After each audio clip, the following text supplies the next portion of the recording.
একদিন বলেছিলাম এইভাবে করে রাগিও না। এই ছোট্ট ছোট্ট রাগের কারণগুলোই যখন জেদে পরিণত হবে তখন বুঝতে পারবে। কিন্তু তখন তুমি একটা মুচকি হেসে বলেছিলে, হ্যাঁ দেখতে চাই তোমার কত জেদ, তোমার কত রাগ। তখন বলেছিলাম হ্যাঁ সেটাই দেখতে পারবে, শুধু একটু সময়ের অপেক্ষা। সেই দিন তুমি কথাগুলোর গুরুত্ব দাওনি। দেখো, যতটা ভালোবেসে তোমায় কথাগুলো বলতাম তুমি তখন বোঝোনি।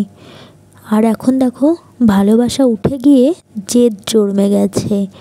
আর আমার জেদ যখন একবার হয়েছে মানে সেদিকে আর ফিরেও তাকাবো না।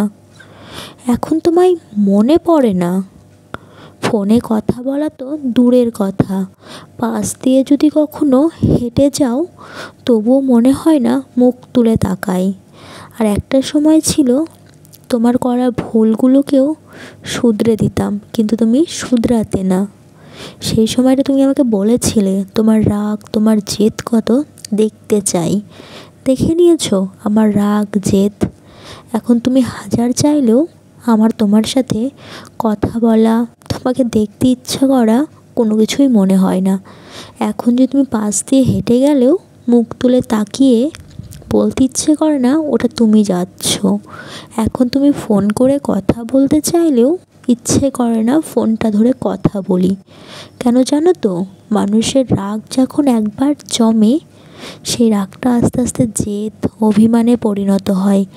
আর আমি আমার জেদের কাছে একদম বাধা। যে জেদ যদি করে রাখতে পারি তবে অবশ্যই আমি আমার জেদটাকে ধরে রাখতে পারি। আর সেটা আমি একদম পারি। নাও, এখন আমার ভিতরে রাগ জেদ সব জমে গেছে।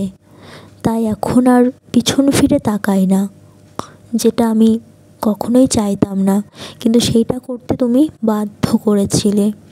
মুখ তুলে তাকানোর থেকে এখন মুখ ফিরিয়ে নিতে শিখে গেছি। এখন শিখে গেছি জেদ ধরে নিজের জেদটাকে বজিয়ে রাখতে, নিজের অভিমান, নিজের রাগ নিজের কাছে।